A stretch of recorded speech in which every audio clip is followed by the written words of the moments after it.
तुम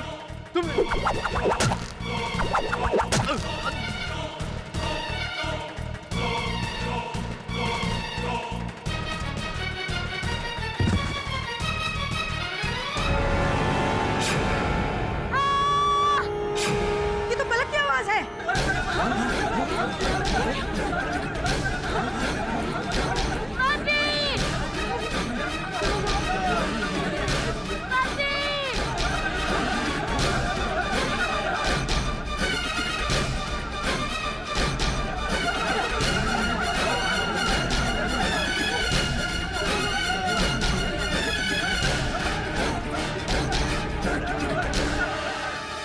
कैसे क्या?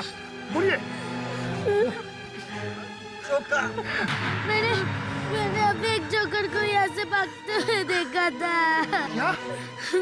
हाँ, एक जोकर और। चंदू! चंदू!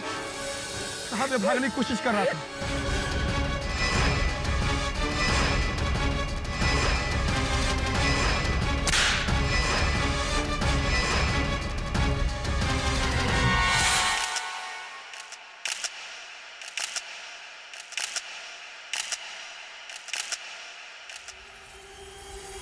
मैंने किसी को नहीं मारा साहब। तो तू भाग क्यों रहा था? मैं भाग नहीं रहा था साहब, मैं तो छोटे छोटे बच्चों के साथ खेल रहा था साहब। मैं सच कह रहा हूँ साहब।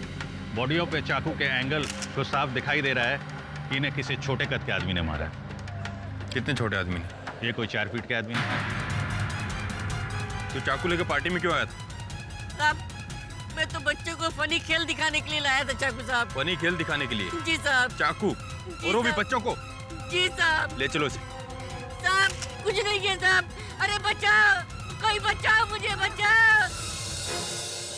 मुझे समझ में नहीं आ रहा कि मैं आपकी बात कैसे मानूं कि आप माँ हैं और हर माँ को ऐसा लगता है कि उसका बेटा निर्दोष है। दूसरी तरफ ये समाचार पत्र है, ये देखिए, हर समाचार पत्र का यही कहना है कि आपका सुपुत्र चंदू ही हत्यारा है। अब किसकी बात मानूं? मैंने चंदू को बहुत मुश्किलों और गरीबी में पालकर बड़ा किया है। भूख और गरीबी इंसान से सब कुछ करवा देती है, पर मेरा चंदू ऐसा नहीं है। एक बार मैं और चंदू 2 दिन से भूखे थे और तभी हमारे घर के सामने एक ब्रेड पाव वाला अपनी साइकिल छोड़कर कहीं चला गया।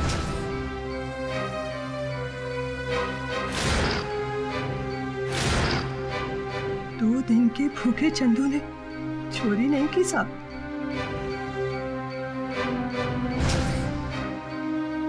मेरा चंदू तो एक मच्छर को मारने से पहले भी 1000 बार सोचता। ठीक है प्रना जी, मैं मिलता हूँ चंदू से जाकर, मैं लड़ूंगा उसका केस। लेकिन सर, इस न्यूज़पेपर में और जो मीडिया बोल रही है वो। वरुण, जब मैदान में हर बात तुम्हारे विरुद्ध हो और फिर वहां जीत प्राप्त करो, उसी को असल मायने में जीत कहा जाता है। योर ऑनर, यही सच है। मिस्टर सक्सेना और रैम्बो का कत्ल मिस्टर चंदू ने ही किया। इनफैक्ट रैम्बो ने मरने से पहले ये कहा भी था कि उसे और मिस्टर सक्सेना को एक जोकर ने मारा है। फॉरेंसिक इन्वेस्टिगेशन से भी पता चला है योर ऑनर कि चाकू फेंकने वाले की हाइट करीबन 4 फीट की है। आपकी हाइट भी 4 फीट है, राइट? जी राइट।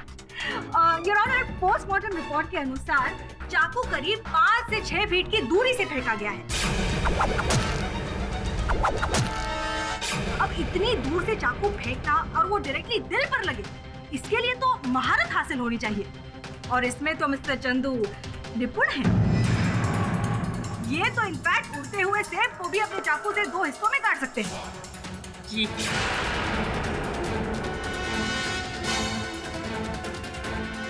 और सबसे बड़ी बात, डेड बॉडी के पास ये चाकू बरामद हुए हैं जो मिस्टर चंदू को बिलोंग करते हैं, राइट?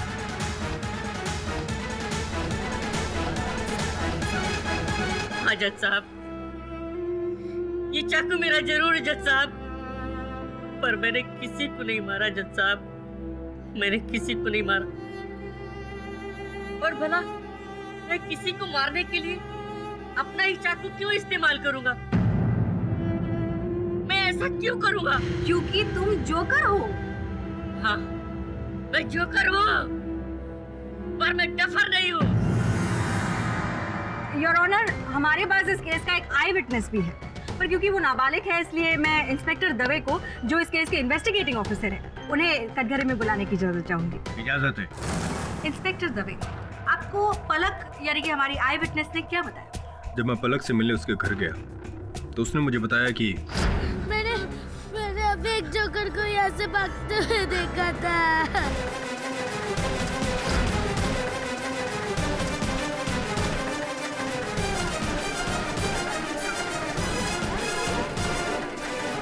योर ऑनर, पलक ने चंदू को मौकाए वारदात से भागते हुए देखा था।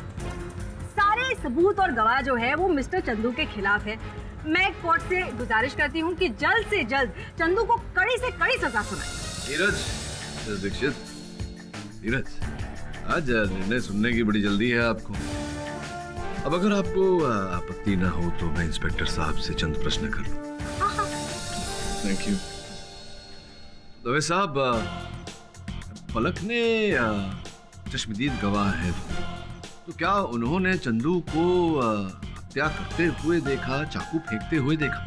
नहीं, ने पीछे से चंदू को भागते हुए देखा। पीछे से चंदू को भागते हुए देखा। इस बात पर भी ध्यान दिया जाए योर ऑनर कि पलक ने केवल किसी छोटे कद के व्यक्ति को जोकर का पोशाक पहने हुए पीछे से भागते हुए देखा। इस कारण मेरा अनुमान है कि वो 100% ये नहीं कह सकती कि वो चंदू ही था।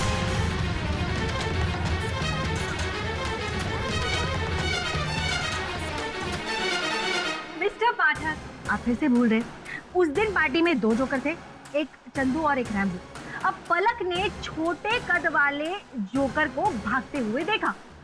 It is so obvious. अब वो तो आपके वकील ही हो सकते हैं ना। मैं कितनी बार कहूँ जज साहब कि मैंने किसी को नहीं मारा। तो फिर आप घर से भाग क्यों रहे थे? मैं भाग नहीं रहा था, मैं तो छोटे छोटे बच्चों के साथ खेल रहा था और यही करने के लिए मैं वहाँ पर आया था। योर ऑनर, इस स्तर पर मैं कहना चाहूंगा कि अभियोग पक्ष ने मोटिव ऑफ मर्डर भी एस्टैब्लिश नहीं किया है। चंदू के पास रैम्बो को मारने का कोई उद्देश्य नहीं था। मिस्टर पाठक, आपने अपना होमवर्क नहीं किया? वो आपकी भाषा में कहता ना, गृह कार्य। योर ऑनर, रैम्बो को मारने के लिए चंदू के पास कोई मोटिव नहीं था, लेकिन मिस्टर सक्सेना को मारने का मोटिव सिर्फ और सिर्फ चंदू के पास ही था, क्योंकि प्रकाश सक्सेना के पिता मिस्टर पृथ्वीराज सक्सेना के अवैध संतान है चंदू।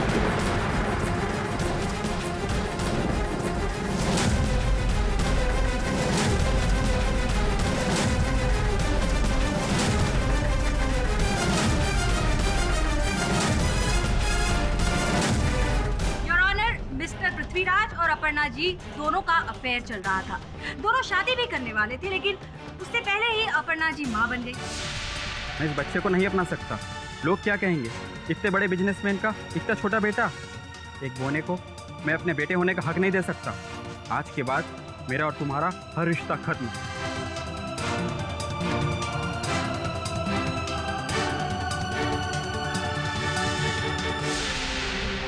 योर ऑनर, मैं चंदू की मां अपर्णा जी को विटनेस बॉक्स में बुलाने की इजाजत चाहूंगी। इजाजत है।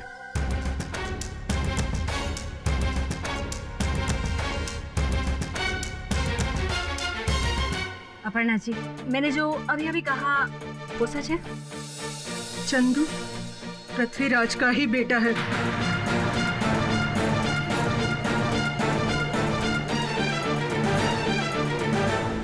Order, order, silence in the court. Your honour, अपने फादर से ठुकराए जाने के बाद चंदू को बचपन से ही अपने फादर के लिए बेहद नफरत थी, और इस बात को प्रूव करने के लिए मैं चंदू के बचपन के दोस्त मिस्टर राजन को कटघरे में बुलाना चाहूँगा। चंदू को लगता था कि उसके बाप की वजह से उसको और उसकी माँ को बहुत तकलीफ झेलनी पड़ी है। चंदू हमेशा कहा करता था कि अगर उसका बाप उसे कहीं भी मिल जाए तो वो उसे जान से मार देगा।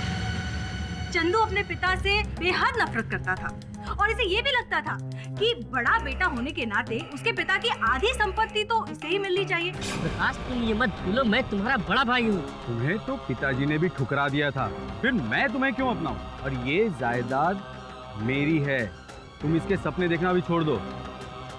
लगता है जब प्रकाश ने मना कर दिया इस बात से, तो इसने सोचा कि अगर मैं मजा नहीं ले सकता हूँ प्रॉपर्टी का, तो मैं प्रकाश को भी मजा नहीं लेने दूंगा। और इसी के चलते ये जोकर बन के प्रकाश के घर गया और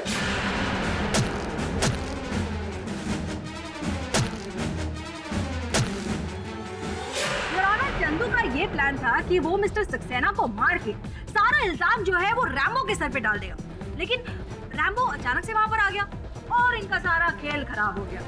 और रैम्बो का मुंह बंद करने के लिए इन्होंने रैम्बो को भी मौत के घाट उतार दिया। मिस्टर पाठक, अब चंदू के पास मोटिव है या नहीं? मिस्टर पाठक, अपने डिफेंस में आपके पास कुछ एविडेंस, कोई गवाह है? समय नहीं है। यह अदालत अगली सुनवाई तक मुलतवी की जाती है।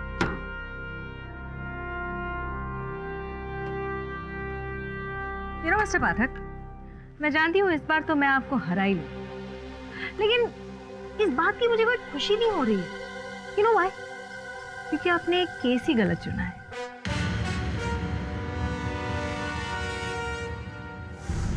आपने तो बोला था कुछ नहीं होगा। कितना बवाल मच गया है यहाँ पे।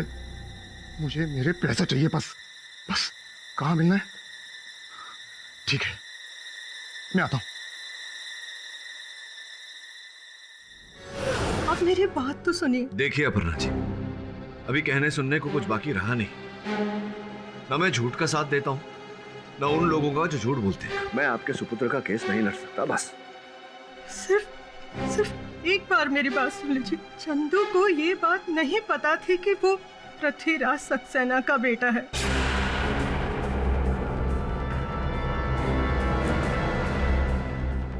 क्या मतलब? मैंने चंदू को कभी नहीं बताया कि उसका बाप कौन था। मेरे लिए तो पृथ्वीराज सक्सेना उसी दिन मर गया था जिस दिन उसने मेरे बेटे को अपनाने से इनकार किया।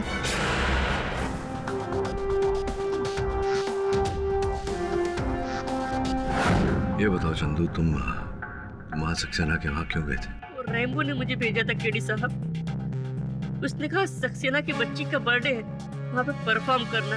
अगर मुझे मालूम होता कि सक्सेना मेरा सौतेला भाई तो मैं वहाँ कभी नहीं जाता, और तो और मैं उसकी शक्ल भी नहीं देखता। चंदू, सिक्के का एक दूसरा पहलू भी है। ये संभावना है कि तुम्हें पहले पता चल गया हो कि तुम पृथ्वीराज सक्सेना के सुपुत्र हो। तुम्हारे मन में बदले की भावना जागी हो और इसी भावना के चलते तुमने हत्या की हो प्रकाश सक्सेना की। ठीक है केडी साहब, आप भी मुझे छोड़ के जाना चाहते हैं तो जा सकते हैं। जब पैदा हुआ तो मेरे बाप ने मुझे अपनाने से इनकार कर दिया। जब थोड़ा बड़ा हुआ तो समाज ने मुझे अपनाने से इनकार कर दिया। लोग मुझसे बात करने में भी शर्माते हैं केडी साहब। कभी भी किसी ने मेरी कोई मदद नहीं की, कोई मदद नहीं की। देखो चंदू, अगर तुम निर्दोष हो तो तुम्हें कुछ नहीं होगा, लेकिन अगर तुम अपराधी हो तो मैं स्वयं तुम्हें दंड दिलाऊंगा। ठीक है केडी साहब, आप जानना चाहते हैं ना मैं कि जोकर कैसे बना? मैं हमेशा से डॉक्टर बनना चाहता था, इसलिए मैं हमेशा मेडिकल और बायोलॉजी पढ़ता था। एक बार मैथ की क्लास में मुझे बायोलॉजी पढ़ते देख मैथ के टीचर ने मुझे पकड़ लिया। पकड़ के मुझे प्रिंसिपल के पास लेके गया। तो पता है प्रिंसिपल ने मुझे क्या कहा? कहा ये जोकरगिरी मत करो, अगर यही करना है तो जाके किसी सर्कस में भर्ती हो जाओ, और वैसे भी तुम जोकर के जैसे ही तो दिखते हो। तब मैंने सोचा हाँ, प्रिंसिपल तो ठीक ही कह रहा है, और तब से मैं जोकर बन गया केडी साहब। पैसे की खिसा गेली और पार्टी में कुछ और बोल लेना था, कुछ और बोल लेना है। उस जलसे में चंदू के अतिरिक्त भी किसी और व्यक्ति की हाइट, उसकी कद 4 फीट की थी। श्रवण, क्या बात कर रहे हो बॉस? ये तो आपने सोचा ही नहीं। ये देखा, अब पता लगा कि ये कौन है जिसका कद 4 फीट है। इसकी पूरी जन्म कुंडली मुझे चाहिए। पता ना बॉस।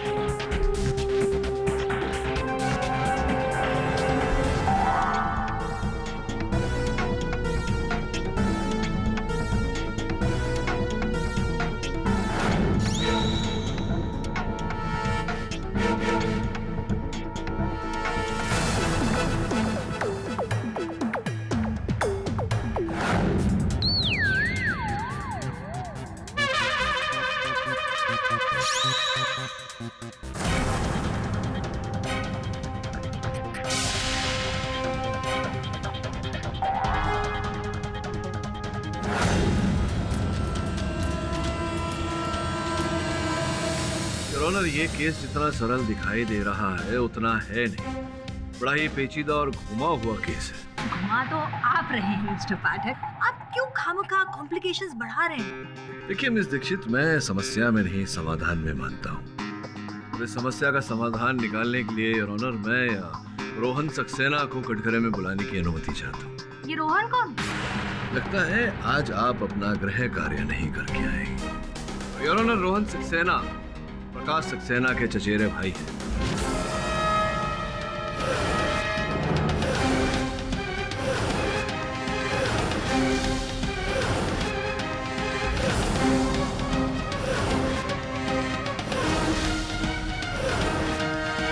रोहन जी, कैसे हैं आप?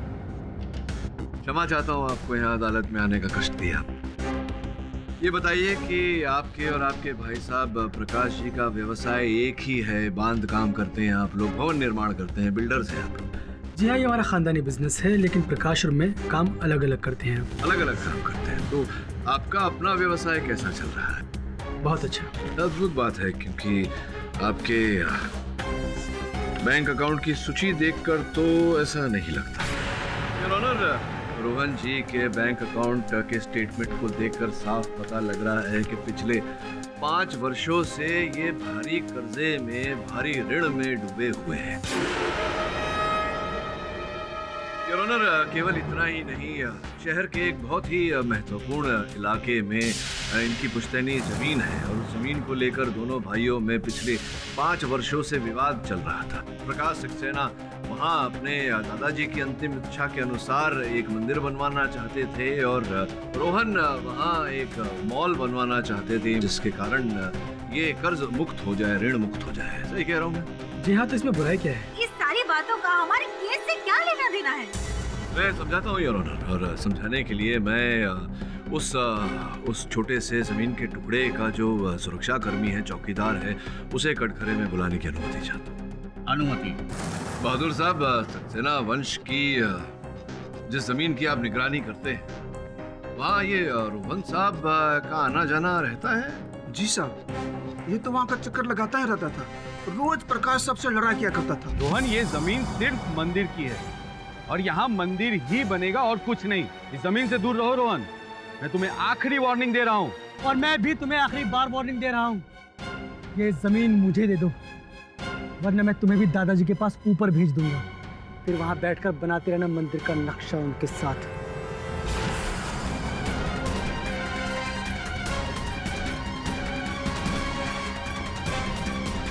रोहन जी, मेरी बात का बुरा मत मानिएगा, पूछना आवश्यक है, आपके पैरों को क्या हुआ? जी, एक एक्सीडेंट में मेरी दोनों टांगे चली गई। जी, और कब हुई थी आपकी ये वाहन दुर्घटना? तकरीबन 4 साल पहले। योर ऑनर, 4 वर्ष पूर्व ये दुर्घटना घटी, जिसके कारण रोहन जी के पैर नष्ट हो गए और रोहन जी को ऐसा लगता है कि इनके भाई प्रकाश जी ने दुर्घटना करवाई थी जानबूझकर। मैं सही था?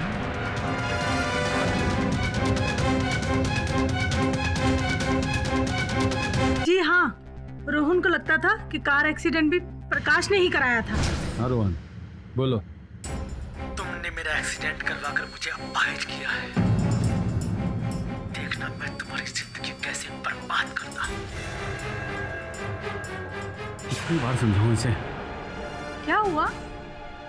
वही रोहन का रोज रोज का नाटक। कितनी बार बोलूं, मैंने उसका एक्सीडेंट नहीं करवाया है।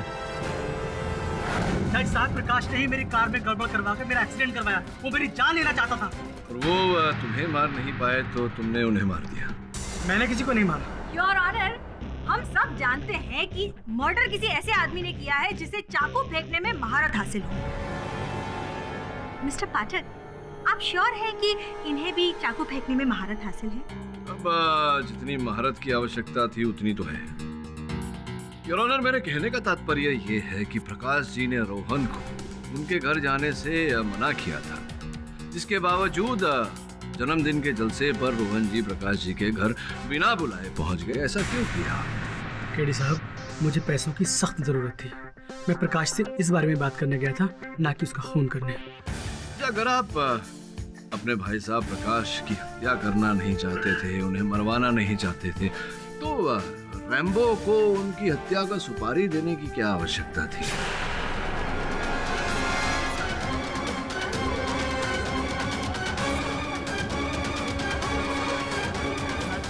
Order order, silence in the court. Your honour, ये मोबाइल फोन मेरे सहायक ने रैम्बो के घर से प्राप्त किया है योर ऑनर, और ये रैम्बो के फोन की सूची, जिससे स्पष्ट होता है कि कई बार रोहन ने रैम्बो को फोन किया। रैम्बो के फोन पर कई ऐसे संदेशे हैं रोहन को भेजे हुए, जिससे स्पष्ट होता है कि रोहन ने रैम्बो को प्रकाश जी की हत्या करने की सुपारी दी।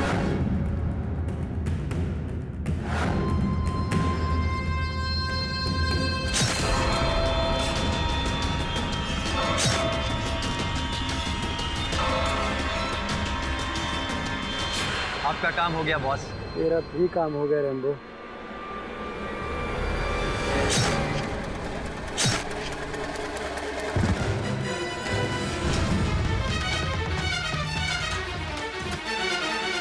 योर ऑनर, फोरेंसिक रिपोर्ट के अनुसार हत्यारे का कद 4 फीट, और चूंकि रोहन साहब व्हील चेयर में बैठे हैं, जमीन से इनकी ऊंचाई भी करीब करीब 4 फीट ही है।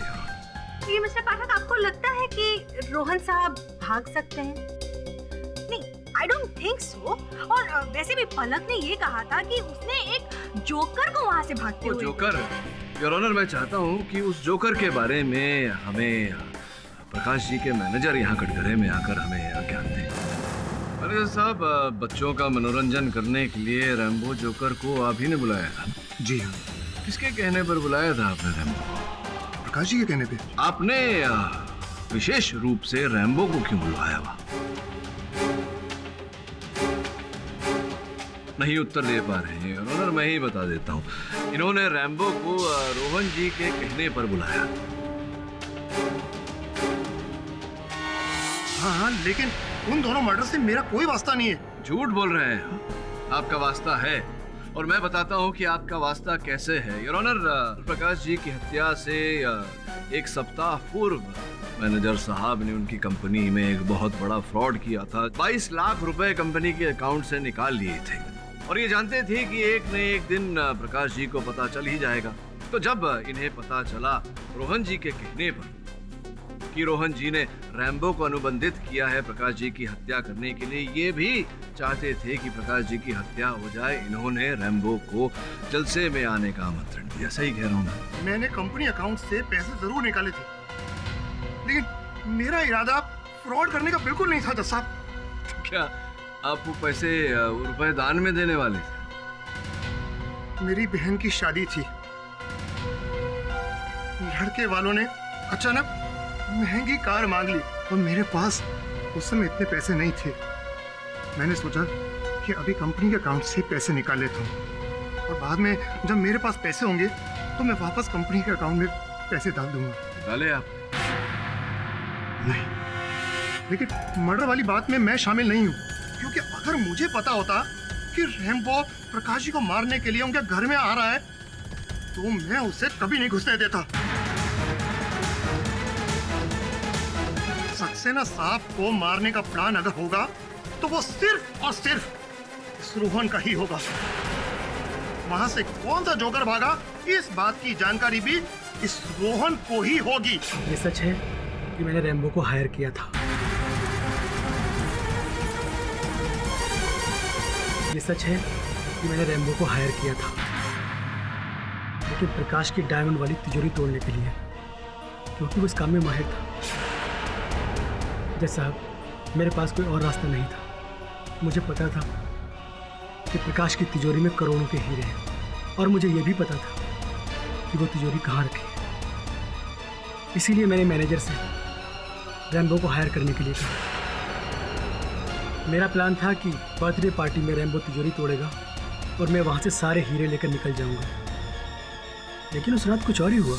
देख रोहन, वो जमीन हमारे पुरखों की है, और वहाँ मंदिर बनेगा तो ही उनकी आत्मा को शांति मिलेगी। तुम समझ क्यों नहीं रहे हो प्रकाश? मैं सर से लेकर पांव तक कर्ज में डूबा। पता है, ये ले देख, इन पैसों से तेरा कर्ज उतर जाएगा। और जब मुझे पैसे मिल गए तब मैंने रैम्बो को चोरी करने से मना कर दिया। ठीक है, डायमंड चोरी नहीं करूंगा, और जो एडवांस लिया है वो वापस नहीं करूंगा। ये है उसकी ज़ेरोस्कोपी।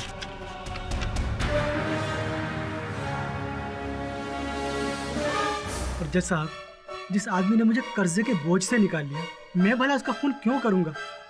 मेरा विश्वास कीजिए, मैंने या रैम्बो ने किसी को नहीं मारा। तो किसने मारा? मैनेजर ने। आप इससे पूछिए जज साहब, पार्टी वाली रात इसने 2 गुंडों को घर पर क्यों बुलाया था? प्रकाश साहब ने ही उन दोनों को पार्टी में बुलाया था। अच्छा, क्यों? वो मैं और प्रकाश साहब कभी कभी हीरोइन का नशा लेते थे।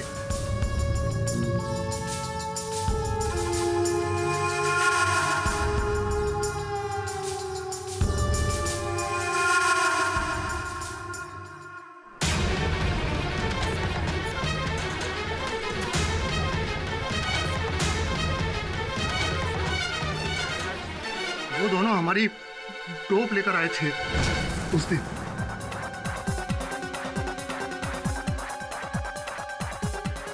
रेड्डी साहब, ये कत्ल रोहन ने ही किया है और इसमें इसकी क्राइम पार्टनर है ये अंकिता।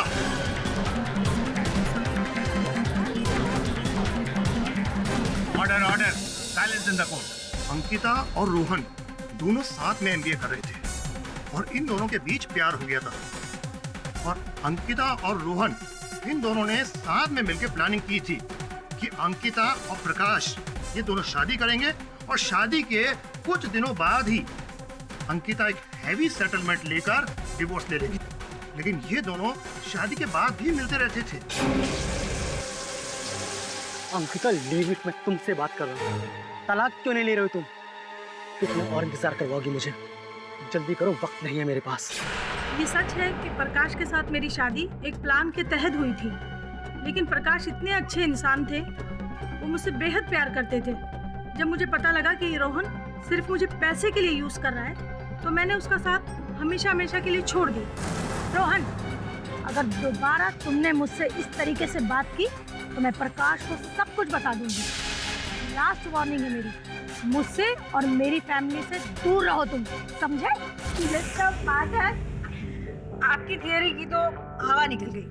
अब आप मान लीजिए कि आपके मुवक्किल मिस्टर चंदू ना वही कातिल है। अरे मैं कितनी बार कहूँ कि खून मैंने नहीं किया। रेड्डी साहब, इस पागल औरत को समझाइए कि जोकर मैं हूँ या ये है। खून मैंने नहीं किया, इसे ये क्यों समझ में नहीं आता? चंदू, शांत हो जा। अदालत इमोशंस पर नहीं चलती है मिस्टर चंदू, सबूतों और गवाहों पर चलती है। योर ऑनर, चंदू ने ही मिस्टर सक्सेना और रैम्बो का कत्ल किया है। मैं अदालत से दरख्वास्त करूंगी कि इसे फांसी की सजा सुनाई।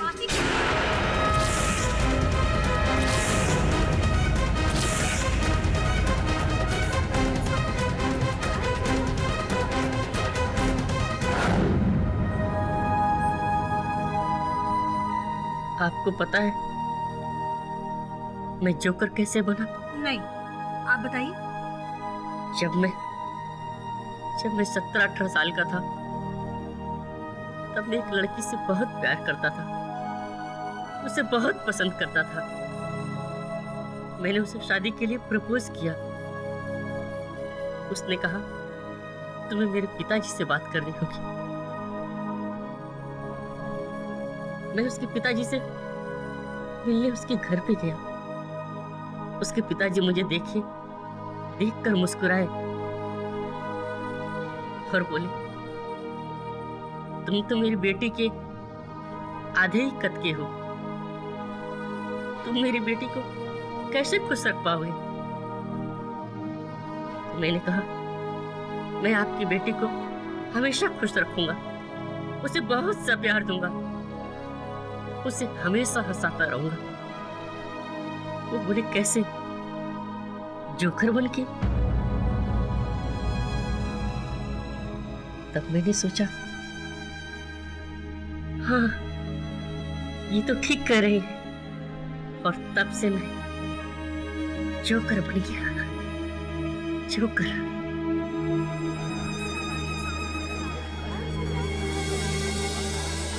कितना झूठा और मक्कार इंसान है ये। योर ऑनर, हर बार अपने जोकर बनने की कोई अलग ही कहानी सुनाता है। इस आदमी की बातों पर भरोसा कैसे किया जाए? योर ऑनर, मुझे तो लगता है कि ये कोई साइको किलर है जो हर बार अजीब अजीब बातें करता रहता है। मिस्टर पाठक, आपके क्लाइंट की मानसिक हालत ठीक नहीं है। ये हर बार एक नई कहानी क्यों सुना देते हैं? आपके पास इनके डिफेंस में कोई ठोस एविडेंस या गवाह है? योर ऑनर, मैं अदालत से समय की मांग करता हूँ।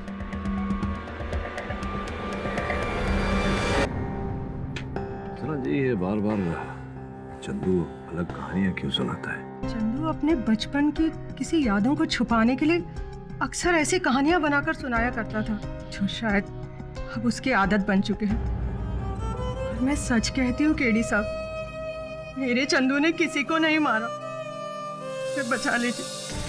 निश्चित रहिए, जब तक मैं हूँ आपके बेटे को कुछ नहीं होगा।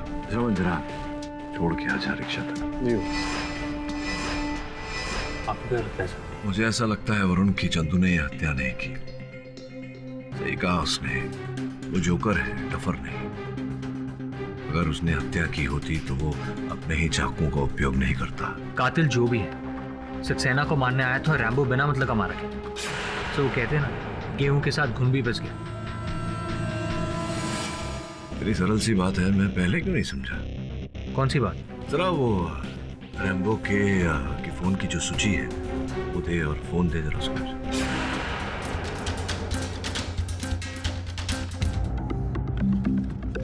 पिछले कई दिनों से रैम्बो को इस एक नंबर से अनेक कॉल आए हैं। ये रैम्बो लड़कियों में बहुत पॉपुलर है। वैसे सर, इस मोबाइल में उसकी बहुत सारी फोटोग्राफ्स हैं।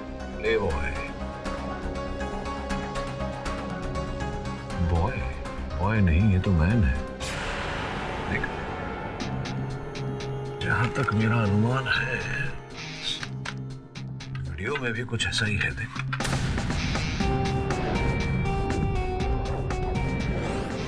योर ऑनर, अभियोग पक्ष महोदया ने जो कहा था वो बात बिल्कुल सत्य है। ये हत्याएं, दोनों हत्याएं जो हुई हैं, ये एक जोकर ने ही की है। किंतु परंतु वो जोकर मेरा मुवक्किल चंदू नहीं, कोई और है। और जैसा कि मैंने पहले कहा था, ये दोनों हत्याएं एक जोरू अर्थात एक महिला के कारण हुई है। मिस्टर पाठक, अब ये कौन सा नया नाटक है? योर ऑनर, कुछ ऐसा है कि आरंभ से ही इस केस को हम भूल दृष्टि से देख रहे थे। कहने का तात्पर्य मेरा ये है योर ऑनर कि हम अब तक ये समझ रहे थे कि रैम्बो वहाँ सक्सेना की हत्या करने गया था और स्वयं उसकी हत्या हो गई, किंतु ऐसा नहीं है। मतलब कोई रैम्बो को मारने मिस्टर सक्सेना के घर आया था और मिस्टर सक्सेना ने उसे देख लिया, इसलिए मिस्टर सक्सेना को भी मार डाला। क्या बात है योर ऑनर, इस बात को स्पष्ट करने के लिए मैं रैम्बो की महिला मित्र अर्थात उसकी गर्लफ्रेंड को कटघरे में बुलाना चाहता हूँ, आफरीन जी को। आफरीन जी, आप रैम्बो से प्रेम करती थी, उनसे विवाह करना चाहती थी। जी। किंतु दुर्भाग्यवश ये विवाह हो नहीं पाया क्योंकि रैम्बो आपसे विवाह नहीं करना चाहता था।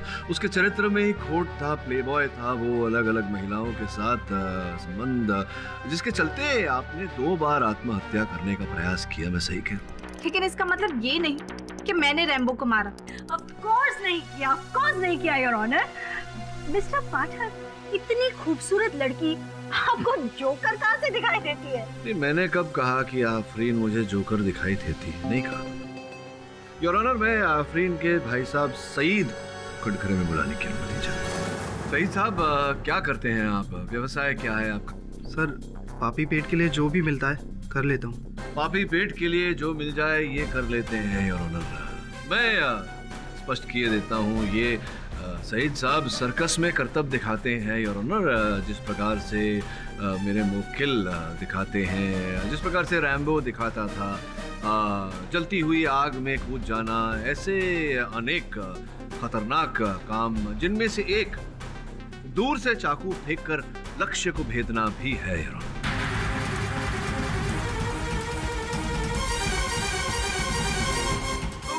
ये बताओ सईद साहब के उस दिन पलक की पार्टी में, उस जलसे में क्यों गए थे? मैं किसी बर्थडे पार्टी में नहीं गया था सर।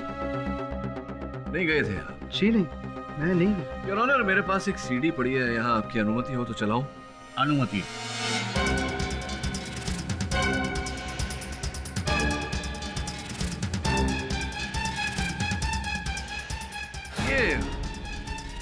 सरदार साहब जो है, ये कौन है? आप ही?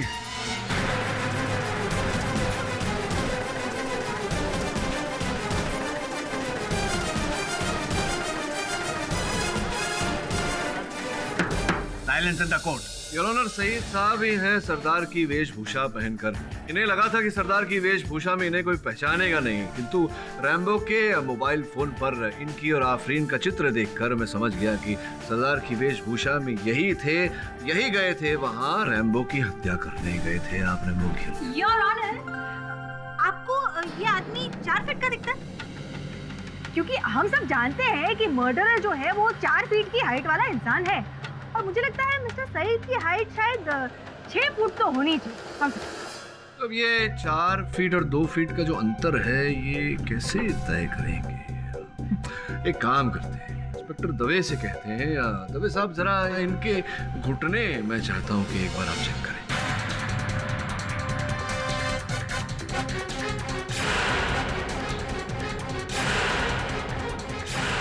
हाँ, वो देखिए घुटने इनके। ऐसा नहीं लगता आपको इनके घुटने देखकर कि ये घुटनों पे चल रहे हैं आजकल? हो गया ना, सीधा 6 फीट का आदमी 4 फीट का।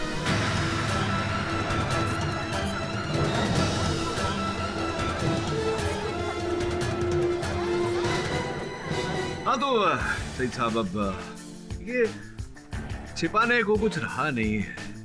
जहां तक आपके फोन की सूची का प्रश्न है, वो न्यायाधीश महोदय के मेज पर रखा हुआ है, और जो बातें आपकी और रैम्बो के बीच में हुई थी उनकी भी टिप्स वहां रखी हुई है। अब आप चाहें तो इकबाल जुर्म करें या मैं आगे टटोलूं? मैं बताता हूं, एक भाई के लिए उसकी बहन ही सब कुछ होती है। मैंने आफरीन को कई बार समझाया कि रैम्बो एक अच्छा आदमी नहीं, एक नंबर का अय्याश और आवारा आदमी, लेकिन उसकी आंखों पर तो जैसे प्यार का पर्दा पड़ा हुआ। मेरी एक बात समझने को तैयार नहीं थी। रैम्बो को मैंने कई बार बोला कि सुधर जा और आफरीन से शादी कर ले, लेकिन वो नहीं माना। और मेरी बहन उसके लिए अपनी जान देने पर तुली हुई थी। फिर जान तो जानी थी, तो मेरी बहन की क्यों, उस कमीने रैम्बो की क्यों नहीं? मैंने भी रैम्बो को मारने की ठान ली। मैं बस सही मौके की तलाश में था, और उस दिन मुझे वो मौका भी मिला जब रैम्बो रोहन से मिलने गया। अपनी बहन की जिंदगी से गंदगी निकालने का ये सबसे अच्छा मौका था। और फिर मैंने सोचा, जैसे ही रैम्बो सक्सेना की तिजोरी तोड़ेगा, मैं उसे मार दूंगा और ऐसा सीन क्रिएट करूंगा जिससे लगेगा कि रैम्बो चोरी करता हुआ पकड़ा गया और उसे किसी ने मार दिया। लेकिन पार्टी शुरू होते ही सारा खेल बिगड़ गया। लेकिन मैंने भी रैम्बो को मारने की ठान ली थी।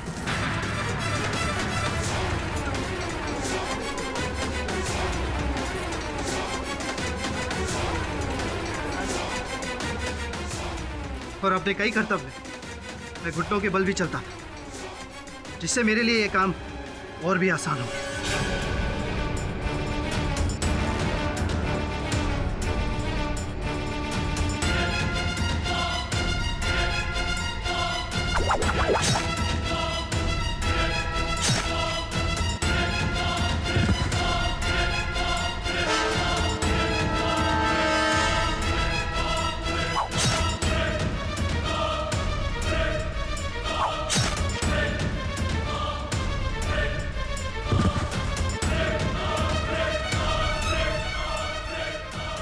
और उस कमीने को मारकर मैंने अपनी बहन की जिंदगी बचाई। मैं समझ रहा हूँ कि आपने जो किया, आपकी बहन के लिए आपके मन में जो आदर है, प्रेम है, उसके चलते किया। लेकिन जो रास्ता आपने चुना, दुर्भाग्यवश, वो गलत था। तो डिफेंस रेस्ट चलो। तमाम सबूतों और गवाहों को मद्देनजर रखते हुए ये अदालत इस नतीजे पर पहुंची है कि सईद असली मुजरिम है। इसलिए अदालत उन्हें उम्र कैद की सजा सुनाती है और चंदू को सभी आरोपों से बाइज्जत बरी करती है। The case is closed.